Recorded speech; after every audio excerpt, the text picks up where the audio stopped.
to the Give Grace, Give Space podcast, where we invite you to embrace your journey and rewrite your story. I'm your host, Layci. I am your host, Mel.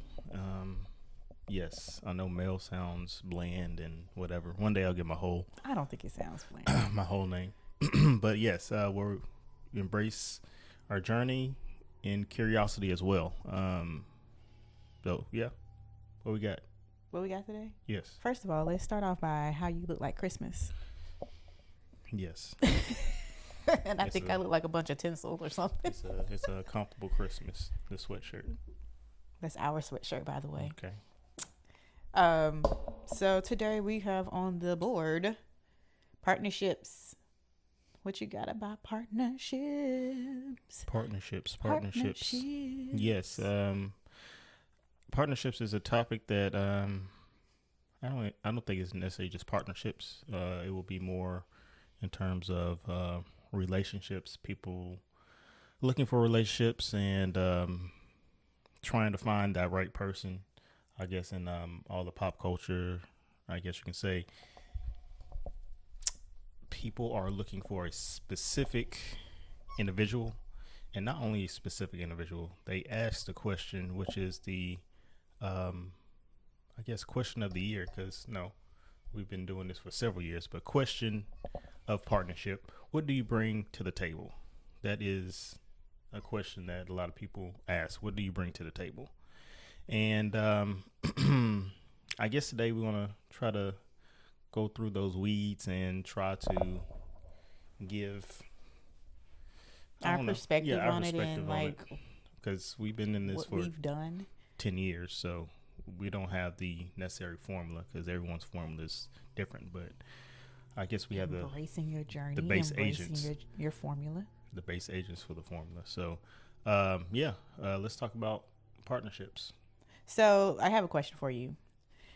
When you were dating, did you ask yourself, like, oh, what does this person bring to the table? More specifically, me. I really don't care about these other scallywags. I don't think I can't. That doesn't register for you. No, that doesn't register. It's just not available. It's an NA because I was dating in high school. We met in college, so even in college, like, I don't think when you're in college, you're like, what did this person bring to the table? I don't know, Mel. I don't know. You know what? I think this can kind of go back to the difference between the way men and women are raised. Because I feel like for me, I've had this talk of, and it wasn't categorized as like, what are they bringing to the table? But it's, here are these things that you need to be looking for. They need to be able to do this, this, this, and this. And it all was wrapped into like, here's what they're coming with. Like, Correct. But so I don't know if you got those talks or anything. No. And I'm not going to even say that I followed those. No, I never got any talks. My dating life was non-existent. What do you mean non-existent? You dated? Yeah, I dated before you. I dated one person. Then after you, it was you. Now we're married for 10 years. So, how long did you date me for? 2-3 years. Trick question. You failed. You have still been dating me. That's supposed to be the answer, baby. I date you all the time. Like, we 10 years in this thing. I'm still dating you. Okay. I just take that L. But yes. I'm joking. People are going to look at you like, God dog.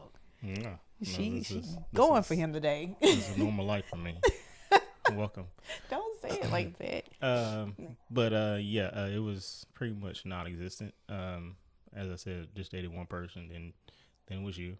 But the the concept of just being in a relationship is, I guess,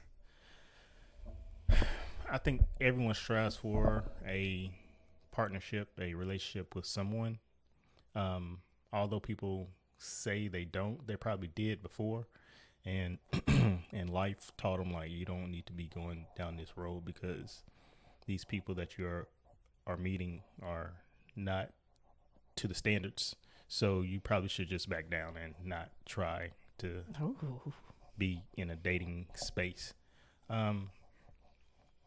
And I think things are different now, like because we get to see everything up close, personal, in real time almost. Sometimes it can look like it's in real time, but it's all a facade.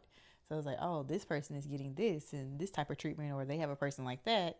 So let me add this to my list of qualifications, specifications. Yeah. And then almost like idolizing it in a way, like now this is what a partnership looks like. Correct. So, but as I said, in pop culture, like they have a list now, like places that not take me to you Applebee's. Can't take people on first dates, but you have a whole list, of like they have Cheesecake Factory on there, and they make it sound like Cheesecake Factory is. Wait a second. We got to talk about who made this list. Are these people going to high-end restaurants on a daily basis? Maybe. That's not realistic. Like sometimes you just want to go to the Cheesecake Factory, get a slice of cheesecake, or just flip to the menu for a couple hours because it's going to take you a couple hours. 15 pages long. 15 pages long. Or you want to go to Applebee's. You want to get that, what is that, the Dollarita. I don't know, but I just want to put out there to the world that these are places that Mel does not eat at. You do not eat Cheesecake Factory, nor do you eat Applebee's. I will eat Cheesecake Factory. Applebee's, no, I will not. You will eat Cheesecake Factory? Yeah. We lived down the street forever. We went, what, twice? Yes. We went twice. This was before kids, so we had shmoney. But we was on the sushi kick back then, so we was in the sushi spots and stuff like that. So we did get the cheesecakes though. Yeah, we did. But pop culture would make you think that, you know, you have to be of a certain tax bracket just to enter the relationship dating game, which is not real. A lot of people don't make much money. The United States is in a recession. Well, it's never inflation. Okay. Period. How's a recession? Jeez. Inflation period. So things are expensive. So people are putting a lot in terms of money, and when it comes to relationship, which makes sense. But let's think about this. If I can try to pull this out. For me, I think women and men of today are looking for a specific class. And what is funny is that when you look back in history, women, I don't think women or men really had the ability to pick who they wanted. It was their parents, I believe. Mm-hmm. I don't know the total history of it, but the funny thing is people fought to get that freedom to pick whoever they wanted to go date, go marry, whatever. And we got it. Now we're here and we're talking about, I want individual of certain stature. But the fact of the matter is, back then when our parents were marrying us off, they were making sure it was a person of a certain class, like the classes match. Exactly. So it's kind of ironic. It's kind of ironic when you think about it. Like the freedom of choice was still taken away, I believe. I mean, I get it. But you want somebody that can take you, I don't know, to this high class steakhouse. Your mother and your father were probably trying to get that guy for you back then. Like he can take you to these places probably. So now we're in the place like I'm trying to find this guy. I think those people are still out there though. Setting up marriages? No, just they are. You still want out the there person that's going to take you to the high class steakhouse. I'm sure you can find that, but going back to what does that relationship look like? What does that partnership look like? I feel like, but I think you're starting off on the wrong foot when you say if this guy can't take me to a high class restaurant, then the partnership is null and void. I don't know, Mel. We might have to rename this one because I'm about to go all the way in on this. Well, we got the time, I guess. So, Okay, so you say it's null and void. And I don't think there's anything wrong with having standards. I do think that do not be shallow. Correct. But also, and me and my friend were just talking about this, don't, I feel like this also goes back to self-worth and how do you see yourself, and just honestly kind of going after what you want. Mm-hmm. So, and it also your environment, like how did you grow up? Man, I've had so many conversations around this. So a friend and I were just talking about this and how you can see yourself and it's like, well, I can date this person A, B, and C, but I also know dating A, B, and C is pretty easy. Like, and it's probably easier for me because at this point in my life, I might have some low self-esteem. Mm-hmm. Well, now I've worked on my self-esteem. I've worked on myself. A, B, and C is not for me anymore. Not that A, B, and C was necessarily wrong or they, I don't think anybody is perfect. Mm-hmm. So we all have some flaws. Not that A, B, and C was just awful, but now A, B, and C, we're not compatible anymore. So now I'm going to say I'm leveling up. Okay. I'm leveling up. So how you just explained that makes sense. But when you base your initial date or whatever off a list that has been released through social media, then you need to rethink. There's a lot that needs to go on there. There's a ton of things that need to go on there. What, places not to go? No. Just the fact that if you're taking your advice, ironic, from social media, and here we are. Yep.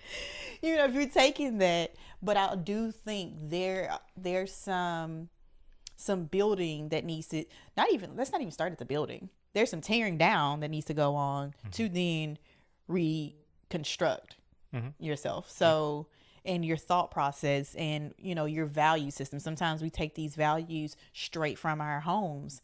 What did I see in my home? Well, I saw, me personally, like, what did I see in my home? My home growing up, my parents got divorced when I was 11 years old. So before then, I feel like it was quite volatile. So for me, my basis of a relationship was anything that didn't look like that. Doesn't mean that it was the best, but it didn't look like that. And it also, going back to what this is supposed to be about, the partnership part. So okay, let's just go to the next. Wait, let me finish. Okay, go ahead. So it was kind of like I was already starting from a broken place. I was already starting from a broken place. And then I so happened to get into a marriage, not before we got married, a committed relationship, then into marriage, and started to work on myself. So that's a good perspective. I didn't look at. Well, I did, but just not necessarily just in the way you put it. But yes, when you're coming from a place of, I guess you could call it a broken place, and you're trying to find an individual that will uphold some type of happiness and structuring your life, you basically put them, I don't want to say it. Is it pedestal? It can't be pedestal because you want to be able to put them on a pedestal, I guess, because if they don't reach those standards, you can't place them on that pedestal, so they're not even in the running. Okay, now I got to ask this other question. When you started dating me, did you place me on a pedestal? No, because our relationship started as friendship, so it wasn't. It was platonic. Was it plutonic? Platonic. Sorry. Are we going to Pluto? So it wasn't. Or when I say pedestal, like if we had to say there's levels to this, right? And this is also going back to another conversation. I have the best conversations with my friends, by the way, and my sister. So I feel like here's pedestal here, But then you can kind of be at ground zero. And the things that you're doing as we go through our relationship, you're kind of going up and up and up until you can reach this pedestal height. Yes. Yeah. Where did you start me? Where did I guess at the bottom, because there was no pedestal really. Like, I don't think I necessarily set a pedestal out when we met. It was just straight friendship. Mm-hmm. Then when I figured, like, okay, this is going to be a potential suitor, I guess, or suitee. Just say wifey. Then I placed the pedestal right there. Then that's when the levels start. Like, yes. I could go through. This is so perfect because we were talking about this, and I haven't looked it up, but she did, or she came across something that says that a difference between men and women. Wait. When you say she, your friend? Yes. Okay. Men tend to start women here. Women tend to start men up here on a pedestal. Mm-hmm. So, I mean, there's pretty much nowhere to go except for up. Either you just going to stay there, flatline, or you going up for a man. For women, everything, y'all so high, everything that y'all do, just like, minus tough. 1, minus 3, yep. minus 1 and 10. Mm-hmm. And I was just like, oh my gosh, I've never thought of it this way, that way. And for you to say that, now I'm going to come back and say, baby, I had you up here. You were up here, okay? Y'all got men tough because just have one bad day, you didn't put no lotion on. It's over with. It's over with. And I'm going to tell you why I had you up there. Going back to my background and how volatile things were, and just I knew that I did not want to be in the same situation my mom and dad were in. Love them both. Mm-hmm. But we went through hard times, and I'm not even sure if I knew at that moment that all of those times were hard, but being older now, looking back, it's like, oh yeah.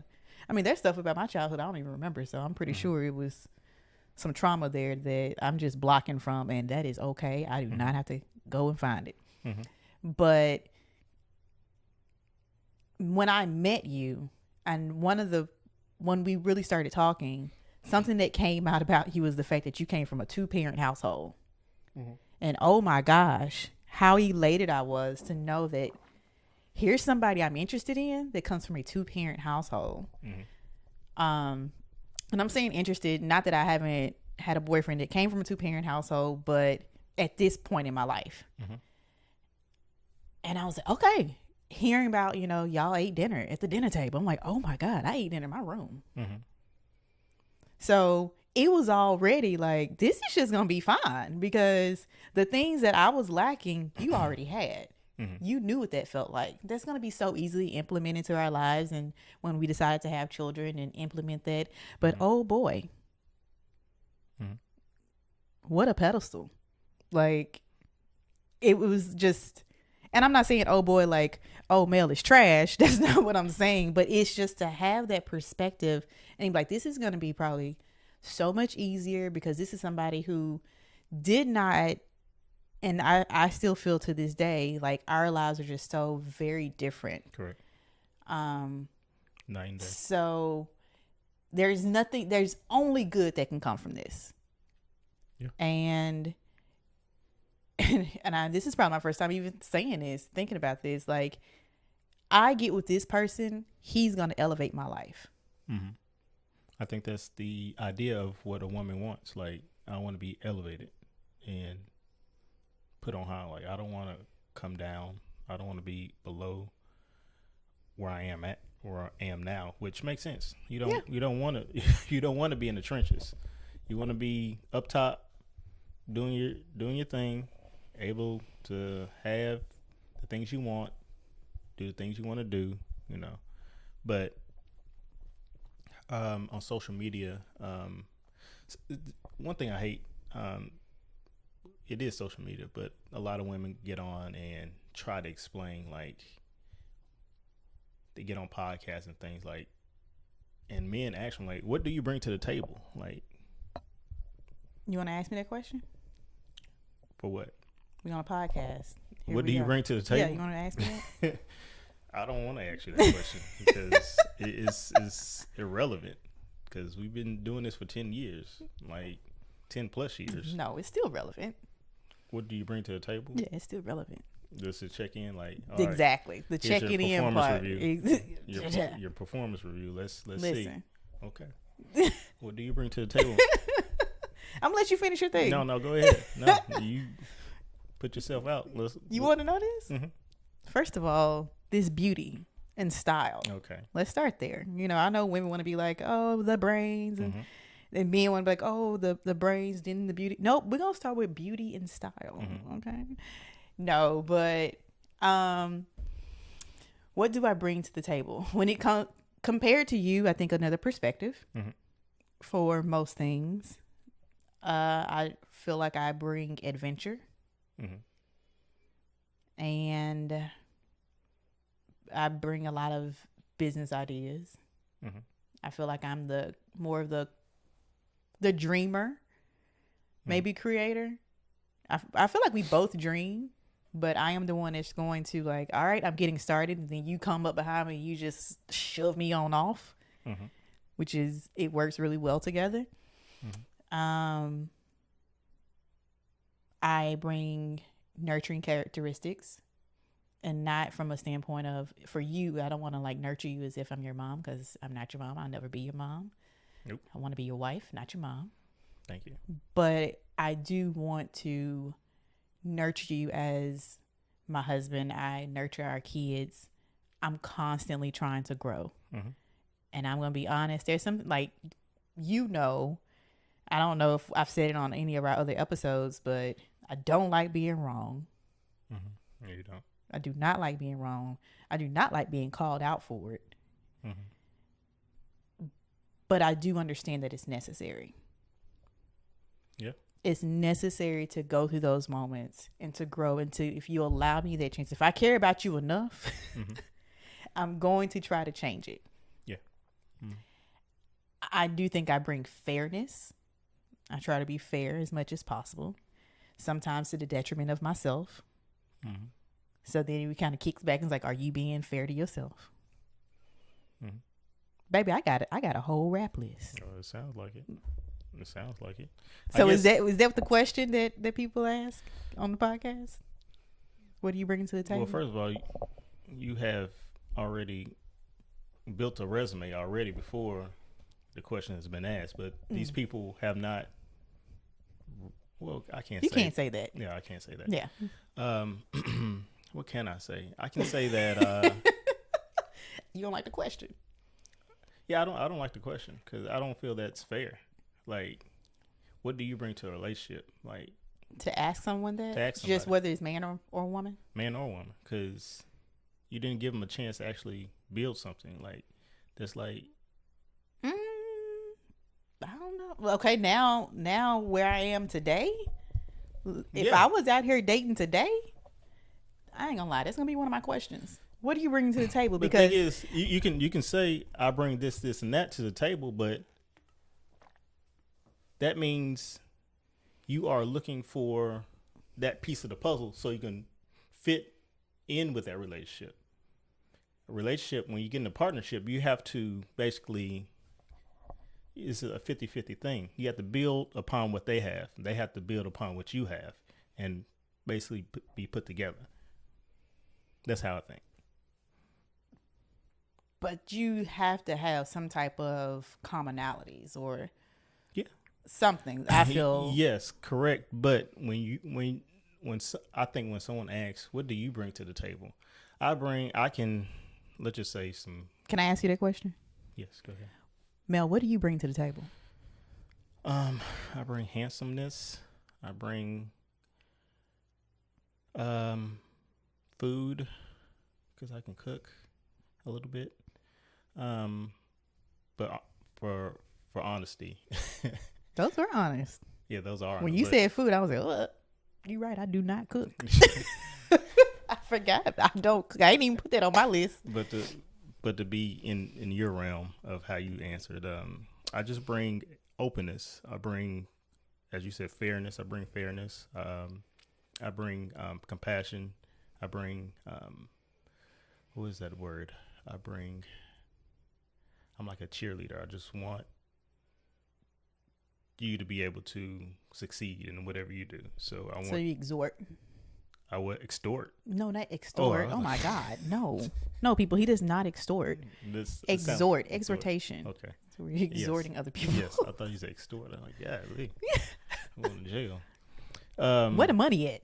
I mean, I bring. I just bring love that is not necessarily just outwardly shown, but I bring that support. The love of support and understanding, and just a space where you can just feel safe. I don't want you to feel like you can't do what you want to do. I just want you to be who you are, and not be afraid of that. You want me to be all of me, authentically me? You are all authentically you. You are. You have been, not are, you have been since we've been together, day one. So, yeah, that's some of the things I bring. But yeah, I don't like the question because I don't think it's a fair question when you ask somebody. Because when I see these podcasts, they bring people who are popular OnlyFans people, and they ask these ladies, what do you bring to the table? You out here and you want all this stuff from me. What do you bring to the table? Like, what does it matter? What does it matter what they bring to the table? They just looking for a good relationship so they can just be stable. Probably so they won't have to do OnlyFans. Probably not in terms of getting the money, but just to have somebody to be there supporting them in another business venture, because they already have a business, which is they know how to market. So now I think I'm about to be on board with you, only because it sounds like you're on the women's side. But it goes both ways. Yeah, no, it goes both ways. And I guess you're saying, like, not necessarily asking the question, but being in it and seeing where it goes and how does it play out. It hasn't, nothing has blossomed. Like, to say, what do you bring to the table? Like, there has to be something that they bring to the table if you're sitting there probably having a conversation with them. But of course, also, even if it's something as simple as you bring looks to the table, because I saw your picture here and I didn't swipe left, like whatever is supposed to happen. That's the thing, they're on there because they have this OnlyFans account. They look beautiful. They set up body. I'm not talking about OnlyFans, man. I don't know how you know about OnlyFans like this, but because I watch a lot of stuff OnlyFans? on Instagram. Yeah, I'm an OnlyFans super subscriber. I'm talking about like Tinder or something. No, I don't. The swipe left. I think that's a Tinder thing. I don't know. But I was just saying, like, even if that is okay, they at least bring this, their looks. And now, because it's not like you probably going out every day and it's like, oh, I just ran into this person in the store and we kind of started chopping it up and we decided to walk across the street for coffee. We continue to talk. Oh my gosh, we had such a great time. Obviously, this is probably one of my fantasies. Wait a second. Meet somebody. wait. I understand, but what did you say? We did what? We went for coffee. That's on the list. You can't go for coffee. Can't go for coffee. It's tough out here in these streets. You can't go for coffee. So, well, what else? What else you got? Listen, this is. You could take me for coffee. Is a trip to? I love coffee, but you're right. I don't know. He took me to Hermes, and I'm probably saying their name all wrong. Hermes, the bags. Hermes. Hermes bag. Hermes. We went shopping at Hermes. No, we're going for coffee. Met him. So it's just like, I don't think that is as prevalent in today's culture to just meet someone and it's just like, oh, they look nice. But I guess at the same time, I'm probably saying the same exact thing. I approached this person because I saw them and they look nice. So then I started to have a conversation. So apparently at that moment, what they bring to the table is they look very nice. versus the same thing on the screen. And yes. Wait, I'm gonna let you finish. Go ahead. So I see this person, they look very nice, and I didn't swipe. I tapped to then go into whatever texting conversation or however that works. Mm-hmm. So some people say, like, when men approach women, I actually did see this. I saw it like women said, men approach me because of they come up to me telling me how I look good and I look beautiful, and I don't want to be characterized as that when you approach me or something like that. But the reality is that's how they saw you, because you look nice. Mm-hmm.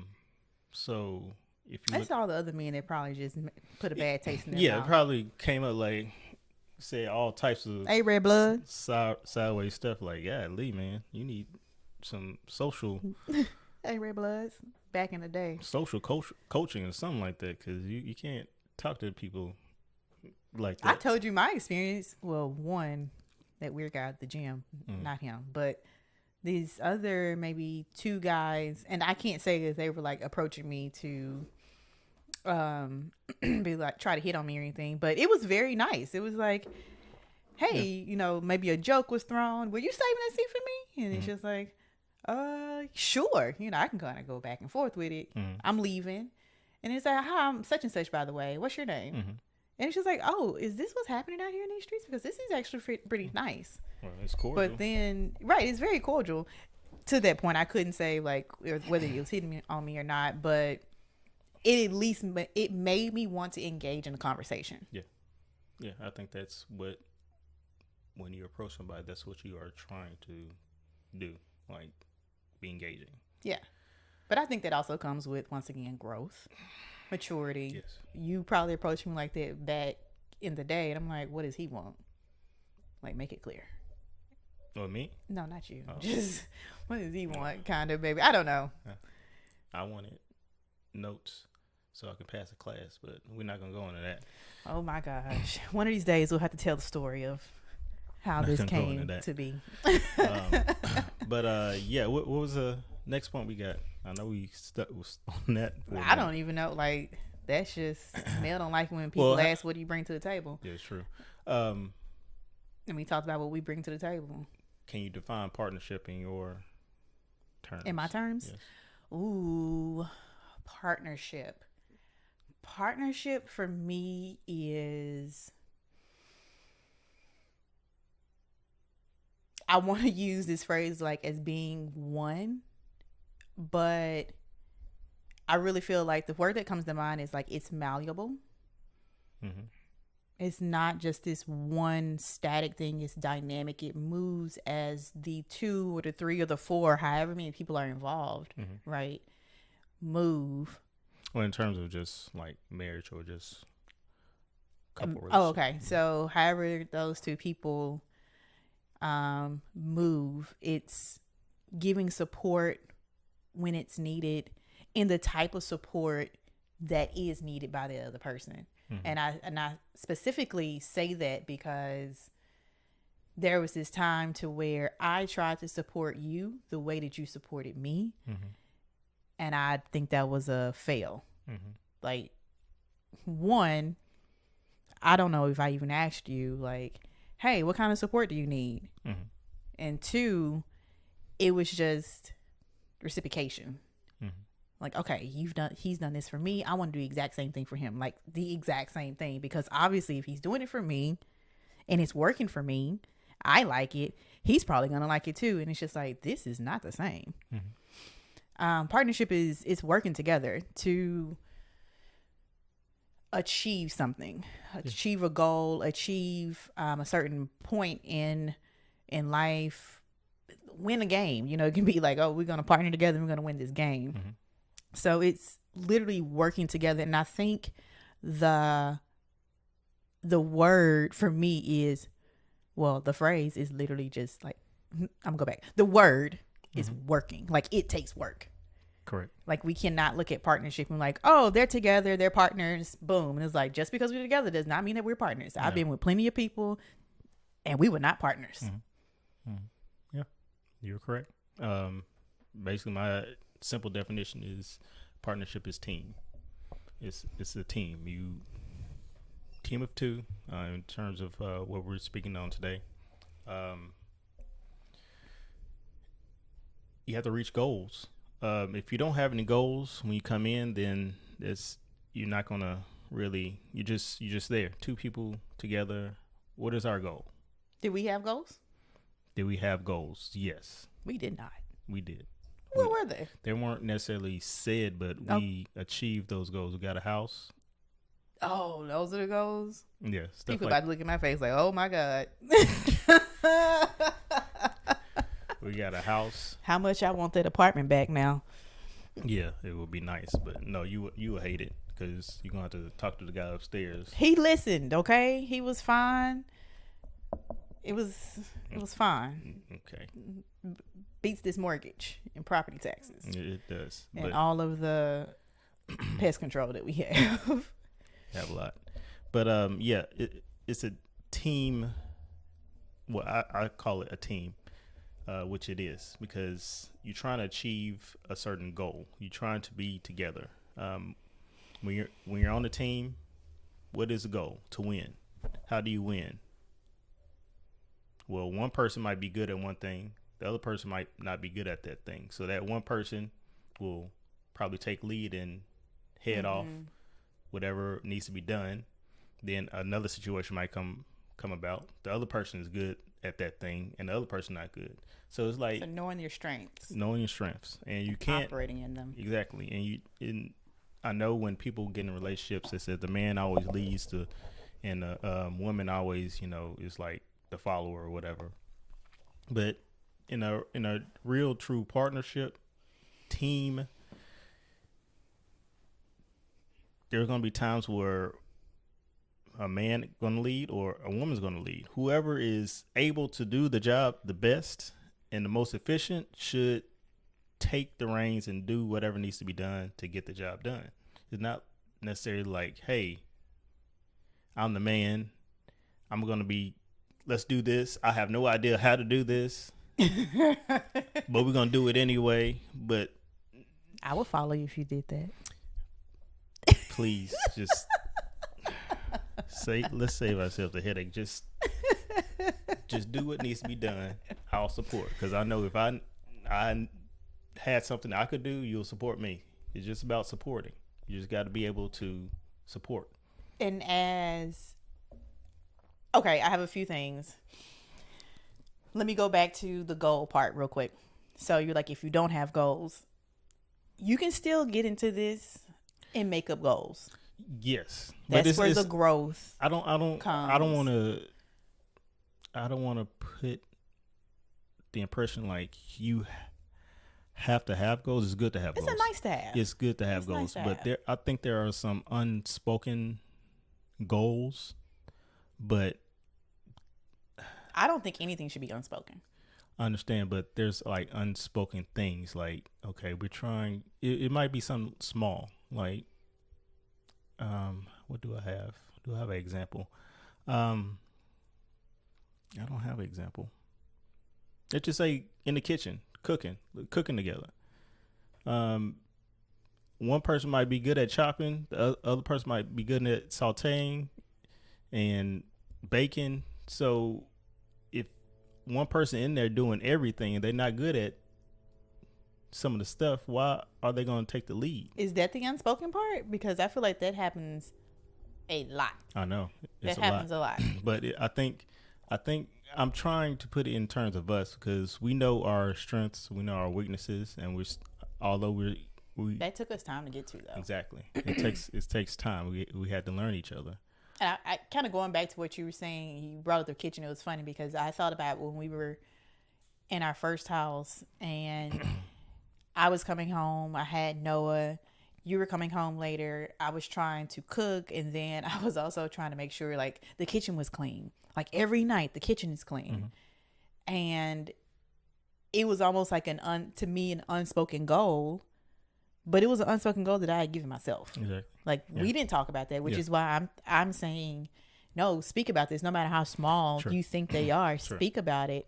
And it wasn't until we started therapy.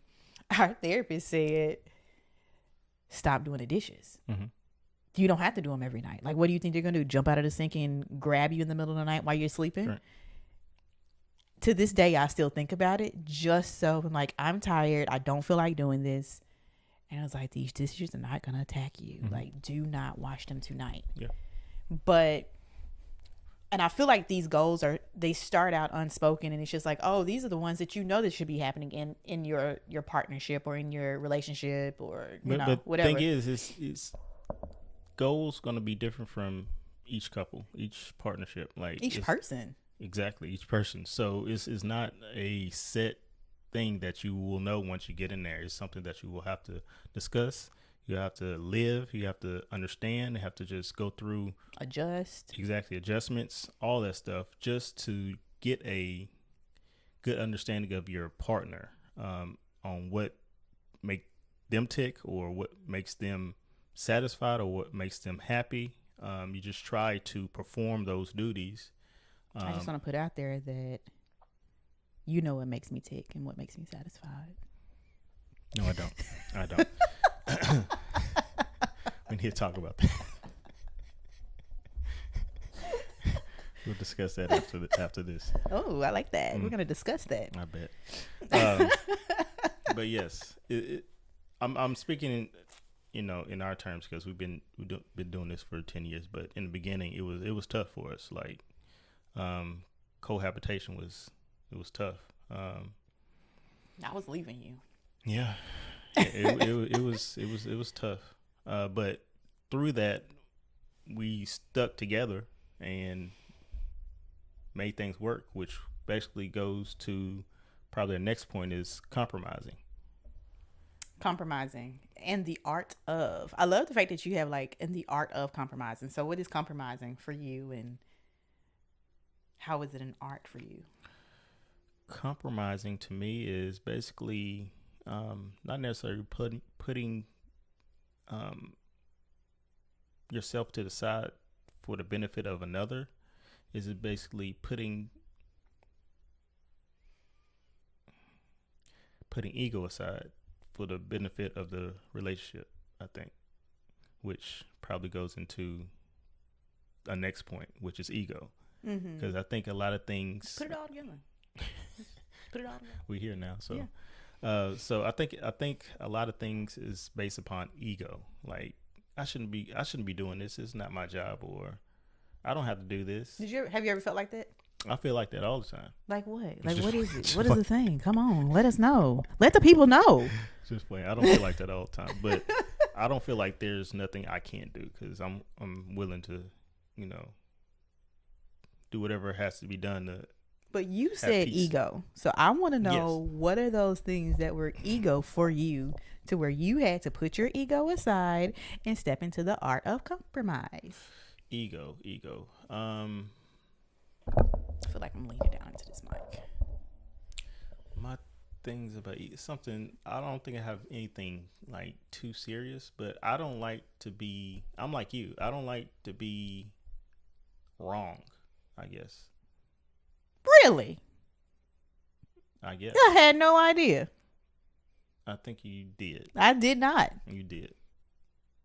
Oh, does it show up in a way that you just kind of ignore and somebody else has to tell you and then because if that's the case, I'm with you now. Okay. No, I didn't. I don't think I've ever thought about that. No, I don't like to be wrong in terms of I'm just trying to do something. Like I'm doing a task that I'm doing. Like I'm outside in the yard doing some yard work or whatever, and I'm in it. I know what I got to do. I'm doing it. I got all the tools. Then you come out. Okay. Then you just fold your arms and just survey the situation. Is this real life? Is this a real life thing, or are you just making this up? The arm folding, I made that up. But Oh, you okay. come Because out, like I don't remember folding my arms, but go ahead. you survey the situation, and you start talking. Should you be doing that right now? Should that be done like that? How are you supposed to do that? Let me look something up right quick. Like, and I'm there like, please, just don't do this. Go to in me. the house. Don't Take your do this to me. in the house. I'm doing my plan. I'm enacting my plan right now. Now you coming out and surveying and micromanaging me. That's how I feel. Oh, yeah. I'm not gonna get on you for the micromanaging. And That's I can't pursue my goal that I had in my head of doing this task. And now I'm upset because your question is valid. That's the thing. They're valid questions. And that what hurts the most when something is valid. It's tough. Like, I should have thought of it. And that right there. Do you compromise? Yeah, I compromise. Like, what's the compromise? I listen and take advice. I would like it to be on record. I compromise in those same situations as well. I do not come to you as often to say, I don't think that's right. I'm just like, you know what? If it's wrong, what's the cost? I do a risk assessment. Like, that's how I feel. I'm just like, he just has to do it over. Like, how much time does he lose? I'm doing this risk analysis, or how much is it going to cost to possibly fix this, just to let him go through his thing. And first then of all, it might be right. You make it sound like I'm out there building a deck or something. I'm not doing just whatever. Like, it really doesn't matter. I go through that in my mind to then figure out if I'm going to tell you that I just saw something that looked totally different and I do think you're doing this wrong, or you're doing this in a way to where it's going to be so much harder. But I'm just like, just go through it. It's kind of just go through it. And because I know how much you hate for me to do that. Yes, but I have learned to, like, don't take that to heart. Like, this is what you do. And my ego is put aside at that point. Like, your questions are valid. I'm just out here doing stuff, and I should have properly planned this. Like, read the direction. Which in retrospect, I actually do take a little bit more time, so you don't have to come out. Come on, and talk about me to my face.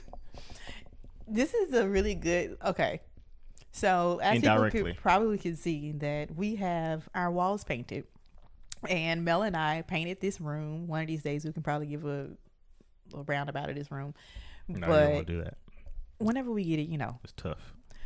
So we have mountains on the wall, and I freehanded the mountains and stuff like that. This is my first painting project, which I'm so proud of, because it was two things. It was an artistic outlet for me, kind of tapping into art, back into art, into the artistic side. And two, it allowed me, it was my way of trying to let go of perfectionism. Well, for you, but for us, it was an artistic endeavor that you decided to join me on. You decided to join me because you said that these walls look horrible. We need to paint all of the wall. Don't just put a mural on the wall. And I said, okay, this is an example of the compromise. I said, okay, we can do that. That was not my intention. I really wanted to say, Mel, leave me alone. And let me paint this wall. Like, that's what I wanted to do. You did not care about this room and this wall. Like, didn't know about it. You didn't bring it up. I brought this up. Let me do this. Yes. But then I looked at it and I was like, you know what? This can be a good time for us to bond. I had to reframe that in my mind. Because this room was atrocious. I mean, we have 2 kids. There are lots of our walls that are atrocious. But these were extra atrocious. I was going to cover that. I was going to cover that stuff up with the mural, but you were very... You were very gung-ho, like, let's paint all of it. So my point is, we started painting, and I remember we have like an edger for the crease, crease, from where the wall meets the roof, the ceiling. The ceiling, I'm sorry. And you put the thing in the paint, and I was like, this man did not read these directions. And I tried to say it as softly and feminine with as much compromise in my voice as possible. Hey, but don't try not to get the paint on the wheels, because I feel like you just went for it. It's like click click, we about to go. I was like, this man, I'm about action. I'm about action. He wanted to paint this stuff. Like, I didn't even want him in here. Like, this was supposed to be my thing. I was supposed to be I didn't want to paint. Didn't nobody ask you to. but you wanted to come in, and I was like, you know what, this is probably gonna be a nice project for us. We can do it together. This might spur him to want to paint more, or at least he'll trust me to paint more. And I think that is a great example of us compromising. Yeah. And it was compromising in the sense on both sides. Yes, in the sense of we didn't really have to talk through the compromise because we've been doing this for so long now. Mm-hmm. It was just like, okay, let him paint. And I had to go through the risk assessment. But I went through the risk assessment for myself. If I mess this up, fine, whatever. We'll paint it over, or we'll have somebody come in and paint this room if it's just atrocious looking. But it was atrocious already. I'm just saying if it was atrocious this after. Is not, I'm talking about the walls before. Right. It was bad.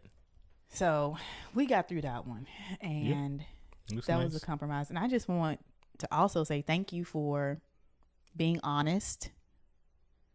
I'm never honest. Thank you for being honest for how right I typically am. Mm-hmm. Mm-hmm. And that you have ego. Like, I know I do. Mm-hmm. I'm like slick narcissist. Mm-hmm. But I know it, which means that I'm not. Narcissists won't call themselves. Like they won't say, I'm a narcissist. You're not going to find a narcissist that's going to be like, I'm a narcissist. You probably do. And they just double down on the narcissicity, if that's a word. And just be like, I am a narcissist. Yeah. No, I brought this up to my therapist and she said, don't worry about it. Not right now. You have too much empathy. So I'm going to go with that. Let's go with that. Let's go with that. But yes, ego is, go ahead. I'm sorry. Go ahead. I just wanted to go, because you had this question of compromising and the art of it. Mm-hmm. I want to also bring up one of my issues was that I wasn't compromising at one point. I was fawning, which was just, I'm going to call it like the art of giving in to avoid conflict. Mm-hmm. And I think there's a really big difference between compromising and to just avoid the conflict, and especially like having the balance around it. If you find yourself always giving in to avoid conflict because you're probably scared to argue or scared to fight, and I do not mean physically fight people. That is not what I'm talking about. No. I'm just saying to have these conversations to where it can get pretty heated, and just it's a heated debate or it's an argument. If you're scared to do that, and I had to come to terms, and it was a book that we read, Marriage Be Hard by Kevin and Melissa. And it was one of the questions, like, are you afraid to fight? And Mel and I were sitting there answering the questions from the book, and I'm like, oh, yes, I am. And what do? I fawn. So it was a point in our marriage, or just in our entire relationship for a long time. So this is year 10 of us being married. I'm going to say for at least 8 years. 8 years that I would fawn and just be like, okay, well, Mel doesn't like that, so let me change it. Or this isn't going over so well, I'll adapt. It was me always adapting. And that, in my mind, is not compromising, because I felt as though I was dwindling away. Yeah. And you said that I've always been authentic to myself. Early in this segment, in this episode, you was like, oh yeah, you've always been yourself. And here I am saying I have not always been myself. No, I'm talking about your personality, not your choices. My personality. I don't think I've always been myself in my personality either. For me, you have. From what I've seen, you have. Yeah. For 90% of the time, yes. Okay, I can go with a 90. Yes. So that's. I can kind of gonna round it up to 100%. No. Okay. I'm gonna kick it down to 80. And I'm saying that because there were parts of me that I held back on because I knew that it might have been a bit too much for you. And not to say that you didn't enjoy, but it was too much too often. And I didn't know the balance. I couldn't find the balance. So it's just like, all right, well, I'm just going to pull all the way back on that. Just default to fawning. default to fawning. He doesn't like it, so I'm not gonna do it. He stated it, and even given this this false narrative to myself was like, oh well, I'm glad Mel actually brought that up. And going back to me being I do want to work on myself for those that I love and I want to foster these relationships with. Mm-hmm. I want to be the best version of myself for you as well. Mm-hmm. And I feel like that that made me go into losing pieces of myself. Yes. Some parts of ourselves should die for us to be able to grow into the people we should be. Right. And then some parts I'm reclaiming. Mm-hmm. And now it's on you. And narcissism. Don't do me, Mel. Okay. Mm-hmm. And then it becomes like, hey, we got to figure this out. And I feel like I need to give an example. So before we got married, before having children, and this was in the days where we were cohabitation. And I'm going to be honest, like the romanticizing, like what did it feel like? What was it going to be like to live with your boyfriend and all of that? Me and another friend just talking about this.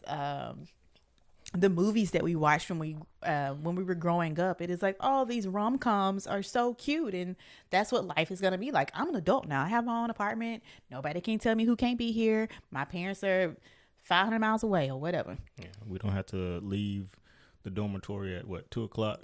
My baby can stay over here. Yeah, I can. Smashing all night. Okay. So we're supposed to discuss this after. Go ahead. Oh. Yeah. Go ahead. It's okay. We still do that. So I remember like you coming home and me, and I'm also going to say like, first of all, living with you, like we had these roles of like, yep, we're married. I now do understand. Like, what is it? You got the cow. Oh my God. I feel like my dad used to tell me this all the time. The cow and the milk. I know what you're saying. They probably don't know what I'm saying though. What is it? You getting the milk from the cow for free? Yeah, something like that. So here we are living this we're married lifestyle, and essentially just shacking up. Mm-hmm. You come home from work and I'm like, oh, hey Mel, and I'm hugging and I'm kissing. Down dap you off and like, what up? And basically, and it just hurt my poor feelings. What up, bro? It hurt my feelings. Yeah. And you talked to me, you just like, I just need a moment when I come home to basically not be touched. And now that I'm thinking about this, it was as if you probably been touched all day at work. Are people touching you? No. You sure? I'm sure. Did you have like a breastfeeding kid on you or something like that? Because that breastfeeding sounds, kid? Yeah. For mom. I was giving milk? Yeah. Sweet. Were you giving milk? Because for moms from my breast. I'm confused. For moms who breastfeed, one of their things, they're like, after breastfeeding all day and having to be touched by a kid or by my kids, like, I don't want to be all fondled on and grappled on necessarily by my husband or my spouse. It's just overstimulating. Well, exactly. So I'm like, were you overstimulated because somebody had been touching on you? No, that's something I still deal with today, like being overstimulated in terms of when I go to work and I'm requested to do a lot of things all at once. I'm trying to get it done. I do get it done. Then when I come home, I'm trying to decompress. Mm-hmm. Then you just come like, let's do all this. I'm like, wait, please. Like hug me? Even the hugs, like it's tough. Like it's hard. I don't understand. I just want to go to the bathroom. Yeah, just and sit there. Be for 45 to an hour. That's not true. That is so true. Back in the day, maybe I don't do that now. Listen, but yes, the therapist said that's fine. I just sit and collect, like basically taking account of everything that happened and just trying to forget all that happened so I can just be present during that time. But that's me looking back because I was in like it was tough back then. So to that point, you said that, and I was really hurt, and I'm like, well, I thought this is what it's supposed to be. So now I'm questioning, like, is this something with me? Like, have I done something? Am I just not what he wants, or am I not doing it right? And all this, because I ask a lot of times, like, how do you want certain things? And then I just pulled away, and I can now like kind of see this timeline where you would come home and I just kind of want to be up under you on the couch for a little bit, and you're like, I need some space. So then it started to become further and further and further and further away. And I can picture there was once a time where we would be sitting on opposite ends of the couch. Like, I become so comfortable, or I'm going to say your word of compromising. I compromise so much to where I fawn. And now here it is that I've basically rerouted that whole part of myself to appease you and to make sure that you're fine and you're comfortable. And I feel like maybe in the past couple of years, like not even past couple of years, like, let's just be honest, this comes up a lot. But in the past couple of years, like, having to be so like direct and like, look, I cannot do this. Like, I can't survive like this. I can't continue to I can't see myself doing this for the rest of my life. So then that made me realize, like, this wasn't a compromise. Like, I completely fawned and changed this about myself. I need the touch. Okay, so the touch might not have to happen as soon as you come in, but homeboy, you got to figure out another time to touch me. That's when the narcissism kicked in. Like, let's do it. That was it? Yeah. Right. Let's go. But yes, yeah. So just looking back at it, I do understand what you're saying. Like back then was a whole different me, like, compared to what it is today. It took a lot of work, and that's another thing with partnerships. Like, you got to working together. Working not only together, but working on yourself while working together in a partnership. And that's a double timing. And it's tough. It's tough because you might inside your head, you might feel like, man, I'm doing everything I can, not just for the relationship, but doing everything I can outside the relationship in terms of working and making sure things are just are all together with in life. Then your partner comes and says you need to do more, and in your head, like, what more can I do? Like, it is tough. Like, I can't do anymore. And you telling me I got to do more, but the thing is, it's a learning thing. It takes time to learn how to compartmentalize life, and your life and the life of the partnership and just life in general. And how do you learn? Like, first of all, it has to be brought up.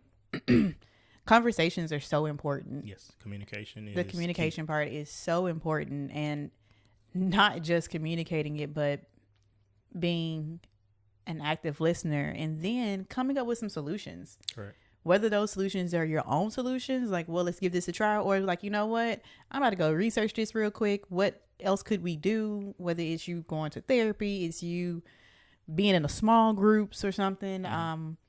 We've never been in a marriage small group. I would love to be in one. So if there are any here in Houston, let us know, or maybe we'll need to start one. And then, like, you can buy books. Like, I referenced Marriage Be Hard book. I thought that was an amazing book. One, because it's just so funny. It was really light to read, and it was informative, in my opinion. And take what you need and, leave what you don't. And the great thing about books is that you can always come back to them. Yeah, there's a lot of resources out here that you can pick up or just listen to on your way to wherever you're going, just to, be informed about partnership and relationships. You don't have to be in the dark. You don't have to just go with what you've seen in the past from your family or another family. Or what you didn't see. Bingo. And you have a lot of resources. You just got to be willing to actually go out there and read and educate yourself. Therapy. Tune into a podcast like this. That too. Therapy is good. Thank you to our therapists. I would shout our therapists out, but no. Because we can't take up all of our appointments. No, exactly. But yes, it takes work. It takes work to be able to compromise. It takes work to be able to set aside your ego, which compromising ego stabilization is hard. Hard to do, especially when you're in a partnership, because as I said, you almost live two different lives. You live life outside of the partnership, and you live a life inside the partnership, and you got to bring those two together, and you got to decide. You got to compartmentalize those two lives, because one life is greater than the other life at times. Which one is greater for you now? Are you a narcissist right now? Gonna take my life. but I hate I said that to you.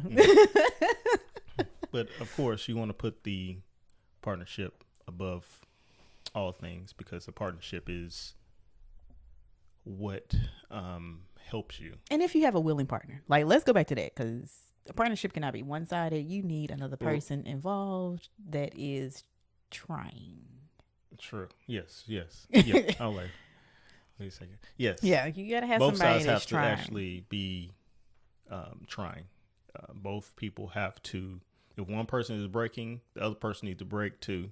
If one person is pouring out their cup, the other person needs to pour out their cup too. One person is filling cups, the other person needs to fill cups too. Wait a minute. Because I'm about to go back to this cup thing. If I'm pouring out my cup, baby, I need you to be filling mine back up. I'm saying standpoint pouring out the cup so new stuff can be filled in that cup. We can't both be pouring out at the same time. True. I'm not saying at the same time, but it's like if you're changing and I'm staying the same. Oh, okay. That doesn't make sense. Okay. Yeah. Sorry. Yeah. That's another reason. There's another reason you need a partnership. Stuff like this. Communicate. Because wait a somebody minute. might misconstrue you, and then your partner comes like he meant or she meant. Don't. Yeah. That's a good thing about partnership. But yeah, ego, compromising, hard to do, but it's a must. You got to put the ego aside. You got to be able to compromise. You got to be flexible. That's something you can put on your resume. Flexibility. I almost feel like we're gonna have to do a part 2 of this partnership thing, because I feel like there's a lot that we could definitely get into. Y'all let us know if you want us to do more on the partnership, coming from two different backgrounds and merging together, having a family. We have our own children now. This is year 10 of being married, and still going strong. Quite honestly, I'm probably going to say this year has been my favorite year of marriage so far. I just put that out there. Yeah. Why are you laughing? Just all that's going on. But yeah. This one has probably been the best one for me, and it's hinged a lot on the partnership piece. Like, that's all it is. It's really hinged. Hinged, connected, glued, concreted. It's hinged on the partnership. So, and just kind of even thinking about, I kind of want to leave with not leave, but I want to like say some goals, and some that are, because when you think about, okay, well, what kind of partnership goals should I have? They don't have to be big. These goals do not have to be, as we call them, like at work, like your SMART goals, right? You want them to be audacious goals. Like, no, you can start small. Like, whether that's, hey, I want us to check in on a weekly basis. If things are pretty rough, I remember, and that was this year, our therapist was like, y'all communication suck. Like, I need to see y'all every week. I'm like, what? You mean his communication sucks? She said that. Y'all. She did. And I took it. I put my ego aside and I took it. Mhm. So we started doing that on a weekly basis. She gave us some things to try outside of meeting with her, but it took work. So even having that as a goal, or a goal of just asking your partner, hey, what is something that I can do for you that can help you? What is something I can help you with, and I think understanding? we do that all the time. Like, what do you need? Yeah. And honestly, that whole what do you need question came from, one, probably the amount of podcasts I've listened to, two, being in therapy. Probably just a conjunction of those two things, and which is why I said earlier on, talking about it matters. Like, I do not feel as though it is safe or fair to go through and be like, oh, we have these unspoken goals. Speak them goals out loud, because you might not know. Yes, you grew up saying you need to have a house, and I might have grown up with No house. Like, so you might think I want a house. Ooh, isn't it like Will and Jada? Like how he wanted to give her all this stuff. Not saying she didn't want it, but it's just like, that's not what she. Well, yes, that is not what she wanted. He's thinking, I'm doing everything I'm supposed to be doing. And Or Jim and Pam. He did the same thing on The Office. Oh, you're so right. Jim and Pam did do that on The Office. And I think she fawned. Okay. I think she fawned. Like, she said, okay. She didn't really come out and say, I don't really want this. It was okay. I mean, like, what are we going to do now? So it is important to talk about those things. So if I had to say two, it's maybe just have a check-in once a week. And number two, ask your partner, hey, is there anything that you need help with? Is there anything that you need from me? And okay, my other goal, I think this one is a good one, because let's not just make it seem as though things have to be going awry. Things have to be wrong. It's like, hey, tell me something good that's happening. What's something good that I've been doing, Mel? That's a real question.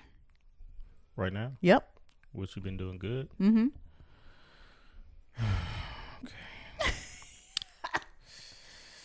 Something good. But no. You like everything in terms of this podcast, and when y'all see the art of I don't know what you call the podcast cover art. Yeah, cover art. That's all Layci. She did wonderfully on that. But the concept of this podcast, that's all Layci. I'm just here as a passenger who is supporting, and just wanting us to be together. That's what she wants. That we're gonna do. Oh my gosh, Mel. I can't wait to get off this podcast with you. I just can't wait. Okay. So I'm gonna also give you the same. Something that you've been doing well at is you've been cooking. Yeah. And I appreciate that so much, because you know where I am with my eating journey and just cooking journey. So I feel like you've just been doing so well at cooking, and then just really handling it. Like, it's not a bunch of questions like, oh, what do you want to eat? It's just, I'm cooking this day. I'm like, okay.